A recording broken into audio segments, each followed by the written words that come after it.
Crypto update নিয়ে আপনাদের মাঝে আবারও চলে এসেছি। আপনারা বর্তমানে ক্রিপ্টো নিয়ে অনেক সচেতন, কারণ বর্তমানে একটি গুরুত্বপূর্ণ সংবাদ ভেসে বেড়াচ্ছে, সেটা হচ্ছে রেড কাট হবে এবং রেড কাটে পর সব কয়েনের দাম প্রচুর বেড়ে যাবে। আপনার বিশাল একটা পাম্পের আশা করতেছেন, কিন্তু এখানে অনেক কিছু বোঝার আছে যে রেড কাট হলে যদি পাম্প হতোই তাহলে এখনই মার্কেটে বড় কোনো চেঞ্জ দেখতে পেতেন। কিন্তু এবার যা মনে হচ্ছে যে রেড কাটে তেমন কোনো পাম্প আসবে না, হালকা হালকা পাম্প আসবে। উম, তার থেকে বড় পাম্প কিছুদিন আগেই আমরা পেয়েছি।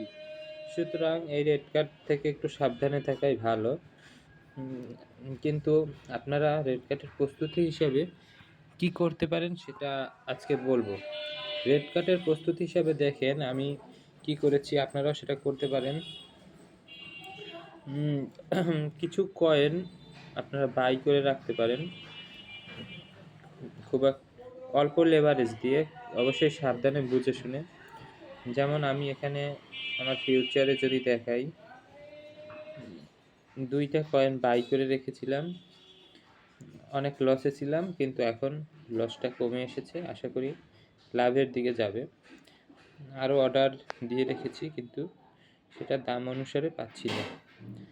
এখন আপনারাও চাইলে ভালো ভালো কয়েনগুলো বাই করে রাখতে পারেন এই রেড কার্টে। কিন্তু এই রেড কার্টের বিষয়ে আমি খুব একটা আশাবাদী না। রেড কার্ট হবে ঠিকই, কিন্তু যেরকম ভাবছেন সেরকম কিছুই হবে না। আজকের মতো এখানেই। ক্রিপ্টো আপডেট পেতে আমাদের চ্যানেলটির সাথে থাকুন।